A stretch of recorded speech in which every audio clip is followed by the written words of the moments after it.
maiwe zvangu gogo vabva varesponda neclap back kune musikana vakati aiwa kaketina chero ini ndiri munhukadzi ndina manidzi iwe ndiwe wega here unoda kurara navarume ko inini manidzi angu anozomitwa nani. Welcome back to your channel. Please don't forget to like and subscribe and hit the notification button kuti pese patinoposta muve the first people to know.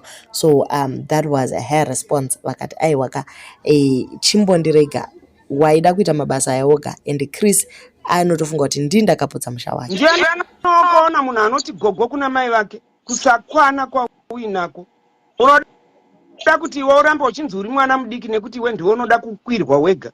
Unonditi gogo nezerero zera ripi ndo zvawainditorera kuti ndoswera nevana gore rese ndiri mumba nevana iwe uchichinjanisa varume kufa iwewe.